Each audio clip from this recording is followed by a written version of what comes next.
इस संसार में कुछ भी अस्थाई नहीं है। संतुष्ट मन इस विश्व का सबसे बड़ा धन है। कर्म किए जाओ, फल की चिंता मत करो। भगवान प्रत्येक वस्तु में है, प्रत्येक जीव में मौजूद है। आत्मा अमर है, इसलिए मरने की चिंता मत करो।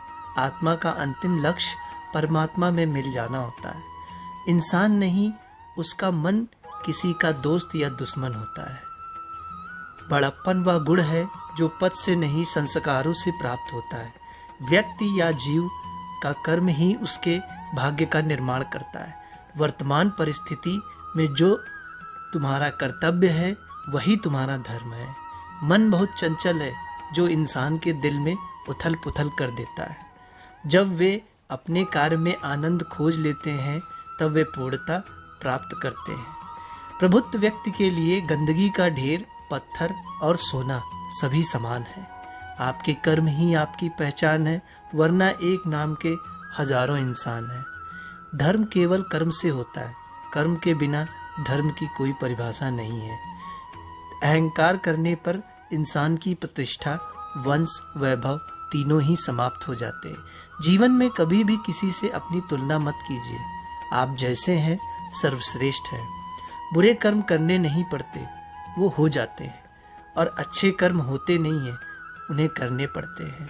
जो अपने मन पर नियंत्रण नहीं रखता वह स्वयं का धीरे धीरे शत्रु बनता जाता है। बुद्धिमान व्यक्ति को समाज कल्याण के लिए बिना आसक्ति के काम करना चाहिए। स्वार्थ संसार का एक ऐसा कुआं है जिसमें गिरकर निकल पाना बड़ा कठिन होता है। सेहत के लिए योग और किसी की जरूरत पर सहयोग, दोनों से ही जीवन बदलता है। आत्मज्ञान की तलवार से काटकर अपने हृदय से अज्ञान के संदेह को अलग कर दो। दुष्ट लोग अगर समझाने मात्र से समझ जाते तो यकीन मानो महाभारत कभी नहीं होता। मनुष्य अपने विश्वास में निर्मित होता है। जैसा वो विश्वास करता है वैसा वो बन जाता है। मान अपमान, लाभ हानि, खुश या दुख हो जाना, यह सब मन की शरारत है जिसे तुम अपना समझकर मग्न हो रहे हो। बस यही प्रसन्नता तुम्हारे दुखों का कारण है। उस इंसान का मंजिल से भटक जाना तय है जिसकी संगत में नकारात्मक लोग रहते हैं। प्रेम सदैव माफी मांगना पसंद करता है और अहंकार सदैव माफी सुनना पसंद करता है। सिर्फ दिखावे के लिए अच्छा मत बनो। मैं आपको बाहर से नहीं बल्कि अंदर से जानता हूँ। जो इस लोक में अपने काम की सफलता की कामना रखते हैं वे देवी देवताओं का पूजन करें। व्यक्ति जो चाहे बन सकता है यदि विश्वास के साथ इच्छित वस्तु पर चिंतन करे। शब्द उतने ही बाहर निकलने चाहिए जिन्हें वापस भी लेना पड़े तो दुख और तकलीफ ना हो। परायों को अपना बनाना उतना मुश्किल नहीं जितना अपनों को अपना बनाए रखना होता है। इंसान की सोच ही उसकी सबसे बड़ी पहचान है, वरना दुनिया में एक नाम के अनेक इंसान हैं। बहुत विनम्रता चाहिए रिश्तों को निभाने के लिए। छल कपट से तो सिर्फ महाभारत रची जाती है। मन अशांत हो तो उसे नियंत्रित करना कठिन है, लेकिन अभ्यास से इसे वश में किया जा सकता है। मनुष्य का जीवन केवल उसके कर्मों पर चलता है। जैसा कर्म होता है वैसा उसका जीवन होता है। जब हम स्वयं जीवन के शिल्पकार हैं तो चलो हम अपनी मुश्किलों को हराते हैं, जीवन में मुस्कुराते हैं। एक बार माफ करके अच्छा बन जाओ, पर दोबारा उसी इंसान पर भरोसा करके बेवकूफ कभी न बनो। न हार चाहिए न जीत चाहिए। जीवन में अच्छी सफलता के लिए परिवार और कुछ मित्र का साथ चाहिए। रिश्तों को निभाने के लिए वक्त निकालिए। कहीं ऐसा ना हो जब आपके पास वक्त हो तो रिश्ता ही ना बचे। वह जो इस ज्ञान में विश्वास नहीं रखते मुझे प्राप्त किए बिना जन्म और मृत्यु के चक्र का अनुगमन करते हैं। लोग आपके अपमान के बारे में हमेशा बात करेंगे। सम्मानित व्यक्ति के लिए अपमान मृत्यु से भी बदतर है। जो दूसरों की तकलीफों को समझते हैं, जिनमें दया है, दिल से अच्छे हैं, उन्हें दोबारा जन्म लेना नहीं पड़ता। इस संसार में मूर्ख व्यक्ति, अधर्मी, अज्ञानी व नास्तिक प्रकृति का व्यक्ति मेरी शरण स्वीकार नहीं कर सकता। ज्ञानी व्यक्ति को कर्म के प्रतिफल की अपेक्षा कर रहे अज्ञानी व्यक्ति के दिमाग को अस्थिर नहीं करना चाहिए। अपने जीवन में कभी ना कभी किसी न किसी आनंद में वचन दे, ना क्रोध में उत्तर दे, ना ही दुख में कभी निर्णय ले। किसी और का काम पूर्णता से करने से कहीं अच्छा है कि अपना काम करें, भले ही उसे अपूर्णता से करना पड़े। मैं ही इस सृष्टि की रचना करता हूँ, मैं ही इसका पालन पोषण करता हूँ और मैं ही इस सृष्टि का विनाश करता हूँ। श्री कृष्ण कहते हैं, जब जब संसार में धर्म की हानि होगी, अधर्म की विजय, तब तब मैं इस पृथ्वी पर अवतार लूंगा। अमीर बनने के लिए एक एक क्षण संग्रह करना पड़ता है, किंतु अमर बनने के लिए एक एक कण बांटना पड़ता है। जिंदगी में सब कुछ खत्म होना ऐसा कुछ भी नहीं होता। हमेशा एक नई शुरुआत हमारा इंतजार कर रही होती है। लोग कहते हैं अपनों के आगे झुक जाना चाहिए, किंतु सच बात तो यह है, जो अपने होते हैं वो कभी झुकने नहीं देते। वह दिन मत दिखाना कान्हा कि हमें खुद पर गुरूर हो जाए, रखना अपने दिल में इस तरह कि जीवन सफल हो जाए।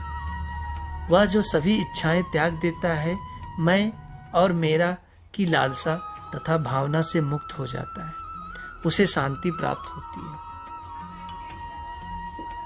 हमेशा छोटी छोटी गलतियों से बचने की कोशिश किया करो, क्योंकि इंसान पहाड़ों से नहीं पत्थरों से ठोकर खाता है। अपनी पीड़ा के लिए संसार को दोष मत दो, अपने मन को समझाओ। तुम्हारे मन का परिवर्तन ही तुम्हारे दुखों का अंत है। श्री कृष्ण कहते हैं, एक बार माफ करके अच्छे बन जाओ, पर दोबारा उसी इंसान पर भरोसा करके बेवकूफ कभी न बनो।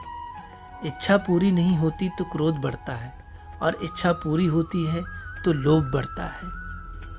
इसलिए जीवन की हर स्थिति में धैर्य बनाए रखना। अगर तुम अपना कल्याण चाहते हो तो सभी उपदेशों, सभी धर्मों को छोड़कर मेरी शरण में आ जाओ, मैं तुम्हें मुक्ति प्रदान करूंगा। कृष्ण ने दुष्टों को भी अपनी गलती सुधारने का मौका दिया, क्योंकि वो किसी मनुष्य को नहीं, उसके अंदर की बुराई को मारना चाहते थे। संदेह ही की स्याही से संबंध के पृष्ठ पर कभी शुभ अंकित नहीं होता। इसलिए अपने मन के विचार और संबंधों का आधार दोनों ही शुभ रखें। इस भौतिक संसार का यह नियम है, जो वस्तु उत्पन्न होती है कुछ समय तक रहती है, अंत में लुप्त हो जाती है, चाहे वो शरीर हो या फल हो। उससे मत डरो जो वास्तविक नहीं है, ना कभी था ना कभी होगा। जो वास्तविक है वो हमेशा था और उसे कभी नष्ट नहीं किया जा सकता। जीवन में आधे दुख इस कारण जन्म लेते हैं क्योंकि हमारी आशाएं बड़ी होती हैं। इन आशाओं का त्याग करके देखो, जीवन में सुख ही सुख है। अपने परम भक्तों जो हमेशा मेरा स्मरण या एक चित्त मन में पूजन करते हैं, मैं व्यक्तिगत रूप से उनके कल्याण का उत्तरदायित्व लेता हूँ। जन्म लेने वाले के लिए मृत्यु उतनी ही निश्चित है जितना कि मृत्यु होने वाले के लिए जन्म लेना। इसलिए जो अपरिहार्य है उस पर शोक मत करो। अंत काल में जो मनुष्य मेरा स्मरण करते हुए देह त्याग करता है वह मेरी शरण में आता है। इसलिए मनुष्य को चाहिए कि अंत काल में मेरा चिंतन करे। यह सच बात है कि भूल करके इंसान कुछ सीखता है, परंतु इसका यह मतलब नहीं कि वह जीवन भर भूल करता रहे, कहे कि हम सीख रहे हैं। क्रोध से भ्रम पैदा होता है, भ्रम से बुद्धि व्यग्र होती है। जब बुद्धि व्यग्र होती है तब नर्क नष्ट हो जाता है, और जब तर्क नष्ट हो जाता है तब व्यक्ति का पतन हो जाता है। अगर व्यक्ति शिक्षा से पहले संस्कार, व्यापार से पहले व्यवहार और भगवान से पहले माता पिता को पहचान ले तो जिंदगी में कभी कोई कठिनाई नहीं आएगी। विषयों का चिंतन करने से विषयों की आसक्ति होती है, आसक्ति से इच्छा उत्पन्न होती है और इच्छा से क्रोध होता है, क्रोध से सम्मोहन और अविवेक उत्पन्न होता है। कृष्ण कहते हैं, जैसे प्राणी अपने पुराने कपड़ों उतार को फेंक देता है, नए को धारण करता है, उसी प्रकार यह आत्मा पुराने शरीर से त्याग करके नया शरीर प्राप्त करती है। तुम उसके लिए शोक करते हो जो शोक करने के योग्य नहीं है, और फिर भी ज्ञान की बातें करते हो। बुद्धिमान व्यक्ति न जीवित और न ही मृत व्यक्ति के लिए शोक करते हैं। हर किसी के अंदर अपनी ताकत, अपनी कमजोरी होती है। मछली जंगल में नहीं दौड़ सकती और शेर पानी में राजा नहीं बन सकता। इसलिए अहमियत सभी को देनी चाहिए।